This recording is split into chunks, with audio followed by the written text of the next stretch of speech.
Hi guys, welcome the Pakistani family reaction में। उम्मीद करता हूँ आप सब खैरियत से होंगे, जहाँ होंगे खुश होंगे, आबाद होंगे। तो चैनल पर न्यू है तो चैनल को सब्सक्राइब कर दे ताकि आपको आने वाले अच्छे अच्छे वीडियोस के नोटिफिकेशन टाइम से मिल सके। अगर इंस्टाग्राम पर आप लोगों ने फॉलो नहीं किया तो फॉलो कर सकते हैं, इंस्टाग्राम का लिंक मिल जाएगा डिस्क्रिप्शन में। तो अगर आपने चैनल को सब्सक्राइब कर लिया है तो साथ बेल आइकन लाजमी प्रेस कीजिएगा, क्योंकि आपको नोटिफिकेशन तभी मिल सकेंगे।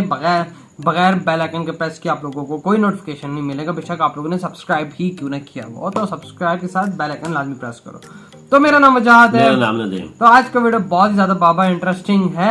अच्छा। चाइना गुस्सा है इंडिया पे, क्योंकि इंडिया ने पाकिस्तान को इनवाइट नहीं किया यूएनएससी की सेकंड मीटिंग में, क्योंकि आपको पता है प्रेसिडेंट बना हुआ है ना। प्रेसिडेंट तो बन गया ना वजह। तो वही ना, तो उसने पाकिस्तान को इनवाइट नहीं किया तो चाइना पे गुस्सा हो गया। अच्छा हाँ। ये देखते हैं वजह, देख ही पता चलेगा। हाँ बिल्कुल, के मतलब कि क्यों किस मतलब गुस्सा चाइना को क्या काम गुस्सा होना, करे ना करे भाई। वो इंडिया का बनता है ना किसी को इनवाइट करना या ना करना। हाँ वही ना, मीटिंग है। चलो देखते हैं, काउंटडाउन करते हैं पहले। स्टार्ट।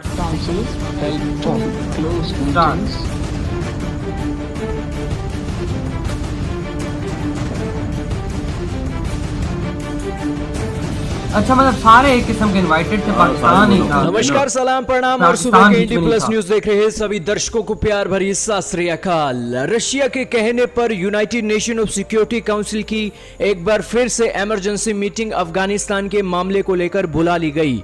और दोस्तों, इस मीटिंग में बहुत एक अच्छा काम हुआ कि भारत की प्रेसिडेंसी में पाकिस्तान को फिर से दूसरी मीटिंग में आउट रखा गया और पाकिस्तान के ऑफिशियल्स को United nation of security council की दूसरी अफगानिस्तान वाली मीटिंग में भी बोलने का मौका भारत ने प्रेसिडेंट होते हुए नहीं दिया। लेकिन दोस्तों, किसी भी दुनिया के देश को इसको लेकर कोई भी आपत्ति नहीं थी सिवाय चाइना को।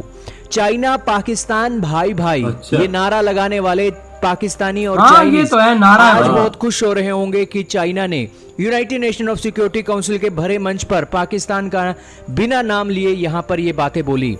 चाइना के जो डिप्लोमेट हैं उन्होंने कहा है कि आज ना जाने क्यों अफगानिस्तान के जो नेबर हैं वो नेबर आज आखिरकार क्यों नहीं अफगानिस्तान के मुद्दे पर बातचीत हो रही है, तो वो इस मीटिंग में आखिरकार एक जो फैसला है क्यों नहीं ले सकते हैं, अपनी बातें क्यों नहीं रख सकते हैं।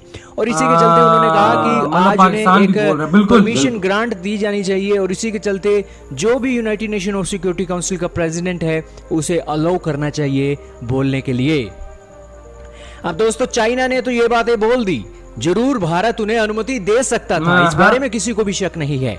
लेकिन अगर भारत पाकिस्तान को अनुमति दे देता तो तजाकिस्तान वाले भी कहते हैं कि हमें भी यूएनएससी के मंच पर आने दीजिए, फिर उज्बेकिस्तान वाले भी कहते, फिर ईरान वाले भी कहते, तो ऐसे तो भीड़ लग जाती यूएनएससी में। तो भारत ने किसी भी दूसरे देश को एंट्री नहीं दी है। ऐसा नहीं है अकेले पाकिस्तान को नहीं दिया है, दुनिया के किसी भी देश दूसरे देश जिसका नेबर लगता है, नेबरहुड है अफगानिस्तान के साथ, उसको अनुमति ही नहीं दी है। लेकिन चाइना वाले ठहरे पाकिस्तान के सबसे बड़े कर्जदाता, तो उसी के चलते पाकिस्तान का नाम तो उन्होंने लेना ही था और इसी के चलते उन्होंने नाम लिया। लेकिन जो एक्सपर्ट्स हैं वो कह रहे हैं कि चाइना का ये जो दावा है कि पाकिस्तान को नहीं बुलाया है, वो दावा बिल्कुल उन्होंने खारिज किया। उन्होंने कहा कि जो परमानेंट मेंबर हैं और नॉन परमानेंट मेंबर हैं वो ही इस मीटिंग में आ सकते हैं और वही इस मीटिंग में आए थे, दूसरा कोई देश आया ही नहीं था। इस कड़ी में चाइना को ये क्लेम करने से पहले मतलब परमानेंट मेंबर कर लेनी चाहिए। और इसी के चलते जो इंडिया के अगेंस्ट हेट्रेड फैलाने का काम चाइना करता है, ये काम वो ना करे। उनका जो भी क्लेम है वो बेसलेस है और उनकी लैक ऑफ अंडरस्टैंडिंग को शो करता है यूएनएससी के मंच पर। चाइना को जमकर कोसा भारतीय एक्सपर्ट्स ने कि यहाँ पर चाइना को नॉलेज ही नहीं है कि किस मीटिंग में किस लोगों को इनवाइट किया जाता है। खैर, पाकिस्तान ने फिर से एक ऐतराज जाहिर किया है। यूएनएससी के बाहर खड़े रह गए मुंह ताकते मुनीर अकरम जी, लेकिन उन्हें अनुमति नहीं दी गई दूसरी बार। और भारत की प्रेसिडेंसी में पाकिस्तान की इस तरीके से फजीहत दूसरी बार हो रही है। आप क्या कहना चाहेंगे, यूएनएससी के मंच पर भारत ने सही किया या गलत किया? वैसे भी पाकिस्तान जिस तरीके की एक तालिबान की पक्ष में बातें कर रहा है, तो उस सिचुएशन में पाकिस्तान जश्न मनाए अपने देश के अंदर कि अफगानिस्तान के अंदर तो शरिया कानून आ गया है। तो इसी के चलते अब यहाँ पर रोने धोने का कोई काम नहीं है। यूएनएससी में तुम्हारा काम भी क्या है?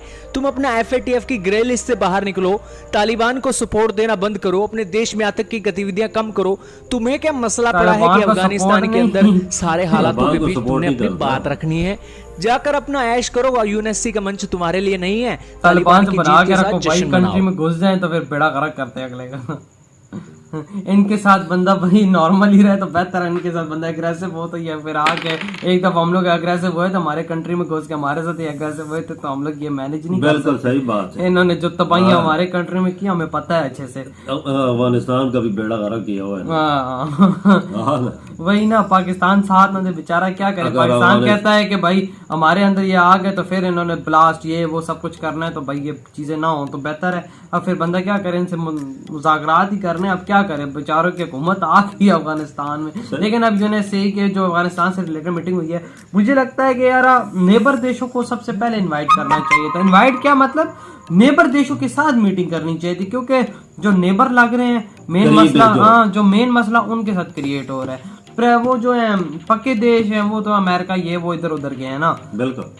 लेकिन जो नेबर है मेन प्रॉब्लम उनके साथ चल रही है अफगानिस्तान की, क्योंकि तालिबान वहाँ पे कब्जा हो गए हैं। जो मतलब इंडिया का बॉर्डर तो लगता है पाकिस्तान, ताजिकिस्तान, ईरान, जिनका भी लगता है ना, बिल्कुल। इनको सबसे पहले इनवाइट करनी चाहिए थी। इनको बैठ के बात करनी चाहिए थी कि भाई हाँ अब क्या इसका हल क्या है इस चीज का। इसका हल निकाला जाए, क्योंकि तालिबान की हुकूमत आ अब जाएगी, क्या मतलब वो 2-4 दिनों में ऐलान कर देंगे। हाँ, लेकिन अब जो भी इनवाइट नहीं किया वो इंडिया की अपनी मर्जी है भाई। आप president है ना, इंडिया जो मर्जी कर सकता है। बिल्कुल, वो उनके प्रेसिडेंट है, अपनी मर्जी से वो सोच सकते हैं, उनको अच्छे से पता है क्या करना है क्या नहीं करना। लेकिन एक हमारा थॉट जो था ना ये कि मतलब चलो पाकिस्तान को बेशक इनवाइट नहीं करते, लेकिन जो और नेबर्स है ना उनको इनवाइट करें, जो साथ-साथ हैं, आने तक ये और पाकिस्तान है। बिल्कुल, ताकि इस मसले पे बात, हाँ जी अब यहाँ पे इनका कब्जा हो गया, बिल्कुल। क्या करें हम, हाँ, ये क्या हमें नुकसान पहुंचा सकते हैं कि नहीं पहुंचा सकते इनके साथ ताल्लुकात रखें या ना रखें। तालिबान, क्योंकि जाहिर सी बात है तालिबान तो मैं कहता हूँ कि अगर एक जगह पे आपको बोले माँ आपके साथ, अगले दिन आपके खिलाफ हुए होंगे, ये ऐसे लोग हैं, बंदा क्या इनके खिलाफ बोले। तालिबान की हुकूमत तो आ जाएगी, वजह देंगे अफगानिस्तान में, पर उन्हें कोई तो आ गई है, तो आ गई है बाबा, और कैसे आएगा, क्यों, और अब चांद पे चले जाएंगे अफगानिस्तान से। ये ज्यादा नहीं चलती बाबा, ये लोगों ने हट ही जाना है। इनको कौन कबूल करेगा, इंडिया नहीं करेगा, अमेरिका नहीं करेगा, और सारे नहीं बाहर करेंगे से तो कोई कहाँ इमदाद से ही नहीं आएगी। अमेरिका था तो बाहर से इमदादें आ रही थी, हर चीज मिल रही थी। अफगानिस्तान चल रहा था, अभी वही ना अफगानिस्तान का लोग भी बेचारा वो हुआ है कि भाई कहाँ जाए। पाकिस्तान के बॉर्डर के बाहर खड़े हुए हैं, मतलब हजारों की तादाद में, लाखों की तादाद में बैठे हुए हैं कि भाई हमें से यहाँ पे आने दिया। जब यहाँ पे इमरान खान ने बोला हमारे पास रेफ्यूजीज के लिए जगह नहीं है, उधर क्या पता है इंडिया के बॉर्डर पे बैठे हुए हो कि हाँ भाई हमें जाने दी, क्या पता वहाँ पे जा भी रहे हैं, ये तो मुझे कंफर्म नहीं पता, आप लोग प्लीज बताइएगा। लेकिन वहाँ का लोग बेचारा इधर उधर का हो गया ना, लोगों का मसला है। गवर्नमेंट लेवल पे तो सारे मजे हैं, वो उड़ के अपना क्या था, वो तो बड़ा बोल रहा था कि भाई हम लोग, मेरी जान चली जाए मैं यहाँ से हिलूंगा नहीं, मैं लड़ूंगा, खुद तो भाग गया, जहाज पे बैठ गया। बिल्कुल 3 लाख फौज थी, वो भी का पता नहीं कहाँ नहीं है, लेकिन मुल्क का प्रेसिडेंट साहब वो जहाज लेके उठ गए। ये क्या बात, ये होता प्रेसिडेंट तो नहीं छोड़ना चाहिए ना अपने मुल्क की भाग दौड़। ये मैं आप लोगों को शुरू से कहता हूँ, जंग होगी ना या कुछ ऐसा वैसा होगा, सबसे पहले ये बड़े लोग ही भागेंगे, जो वज़ीर आज़म या सदर होते ये हैं भाग जाते हैं। तो यार आप लोग बताएं इस बारे में, आप लोग थॉट्स हैं। वीडियो अच्छा लगा तो लाइक कमेंट शेयर सब्सक्राइब करें। इधर ही वीडियो खत्म करते हैं। अपना बहुत ज्यादा ख्याल रखना, तो बाय।